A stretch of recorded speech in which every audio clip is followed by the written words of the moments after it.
สบายดีก็เขาเจ้าสัตว์สายและซ้อนสมัยนะวันนี้เขาเจ้าได้มาอยู่ที่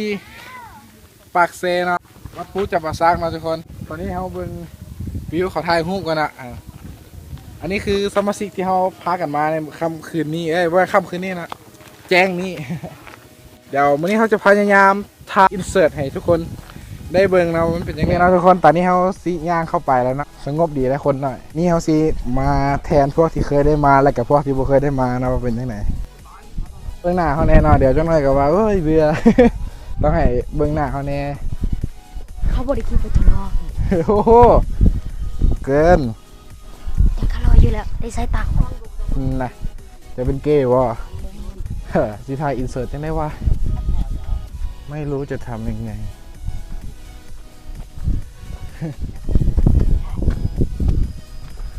อันนี้คือเส้นทางนะพูนเส้นทางไก่เป็นไก่โอเคเข้าสู่ช่วงที่เรากำลังจะอินเสิร์ตนะโอเคมาถ่ายอินเสิร์ตเลย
มันยังมีอีกสั้นหนึ่งนะครับสิขึ้นไปตอนนี้ขอผ้าหายใจจากสัวขาวกันสิขึ้นไปนะ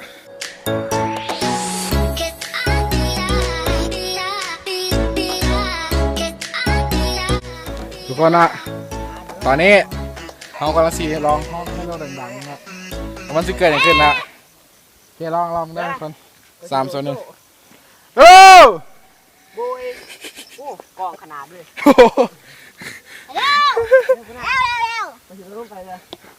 ห้องดูกูหน้าห้องดูกล่องได้ยินบ่ว่าเสียงสะท้อนเนี่ยวิ่งตำรวจมาสู้เรียน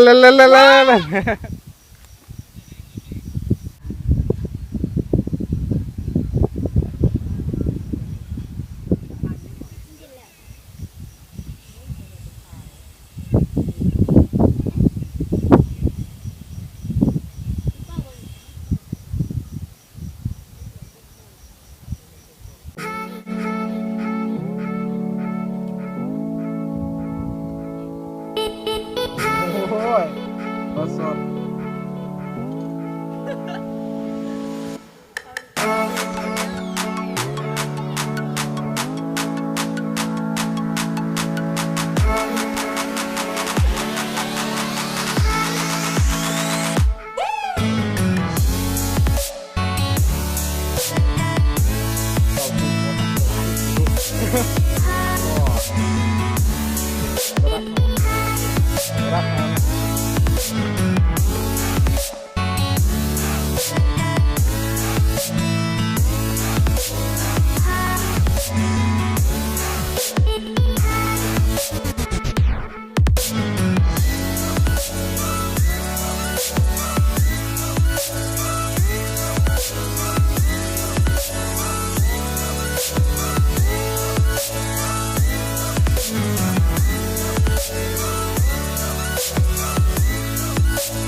ร้องย่างเบิ่งว่าสร้างสามหัวนะ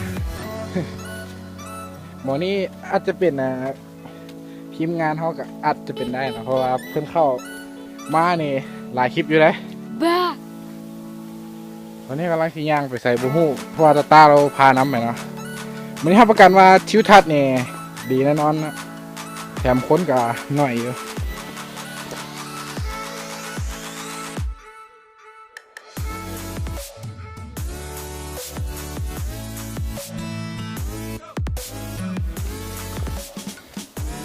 วิ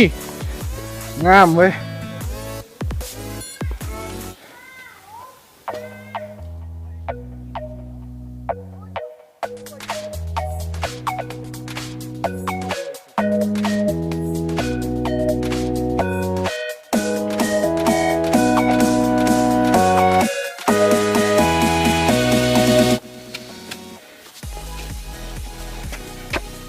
เพลงประกอบเขาอาจจะมีหลายนั่นเองนะสำหรับการถ่ายทิวทัศน์นะ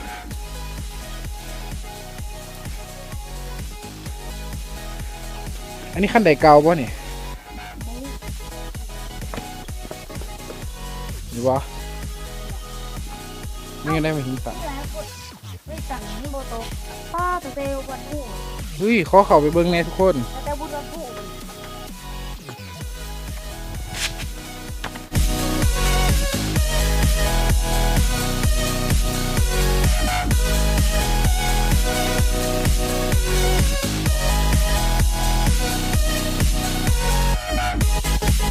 มีคนตั้งหลายนะทุกคนนะเดี๋ยวเราได้มาตั้งน้ำเนี่ยนะโอเคขออนุญาตตั้งต่อได้อ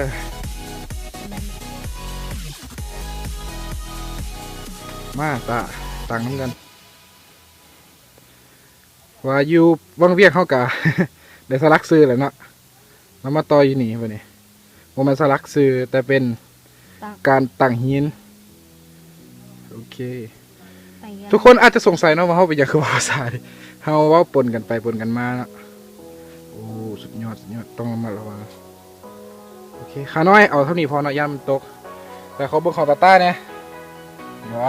โอเคหลังจากที่เขาตั้งแล้วนะเขาก็ลง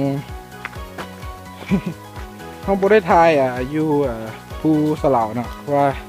อยู่หันคนวันหลายเพราะว่ายังบกล้าเขาปฏิญาณกับทุกคนไปแล้วว่าเขาสิถ่ายแล้วเขาก็ไม่ได้ถ่ายในจุดที่คนหลายเนาะนี่คือจุดทางลงเนาะแล้วเขาจะบลงทางนี้เนาะอันตรายเกินมีทางลงอยู่ไม่ลืมสังเกตโอเคไปทุกคนลงน้ำกันกล้องอาจจะมายุกมายักหน่อยเด้อโอเค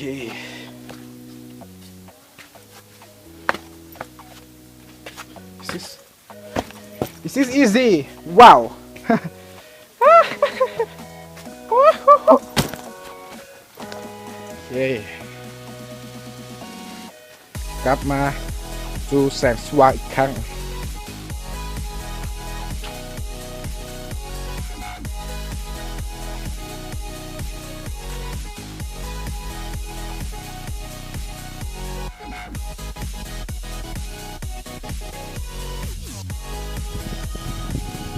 ทุกคน เดี๋ยวไปปั่น ตอนนี้ฝนตกแล้วเดี๋ยวเขาสิทายชามแบบตอนลงไปนะตอนนี้เดี๋ยวเขายังลงแบบลงกับคนเบิงนี่มีคำถามหนึ่งเราจะตอบน้ำทางเลยคำถามที่ว่าเป็นอย่างหลังกล้องคือว่าข้าพเจ้ามันลึงแล้วมันลึงแบบถ้าเว้ากับกล้องมันลึงสิก็แปลว่าเว้าต่อคนกับบริวารของใส่แต่ว่าทั่วไปตามที่พวกเจ้าเว้าแหละวันนี้ฝนกับทำแหงอ่ะโอ้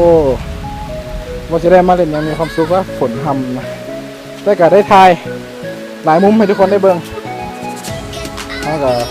พักในหนึ่งกันนะก่อนสิไป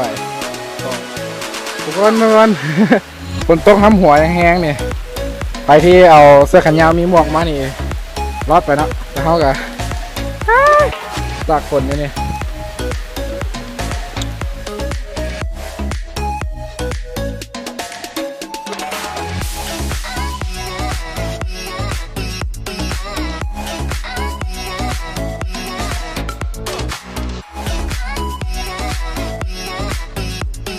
เดี๋ยวมันให้เรางานเข้าไปนะ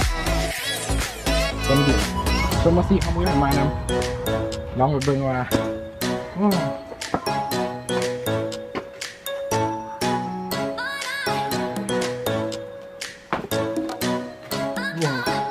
ก้าวสูงดีไหมทุกคนว้าว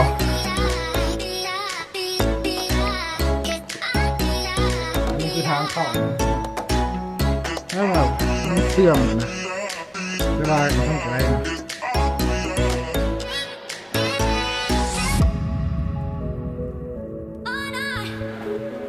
อันนี้เขาแท้เบิ้งแต่ละมุมนะโอ้เดี๋ยวเขาจะไปฟากเดียวพอเลยฟากหนึ่งบ่ได้แล้วเพราะว่าเขามาสิเขาสิกลับไปละโปรแกรมเขาก็สิไปต่อว่าโอเค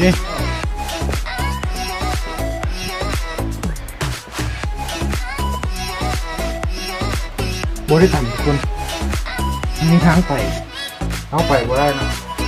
เอาตู้อีกเลยเอาสิลดน้ำหนักตั้งกับทุกคนไปต้นคลิปนี้เลยนี่เขาตั้งใจว่าสิลดน้ำหนักให้ได้เพื่อทุกสิ่งทุกอย่างตอนนี้เขาขอไปก่อนฝนตกทำอย่างเงี้ยเนาะว้ายฝนตกทำโทรศัพท์ไปก่อนทุกคน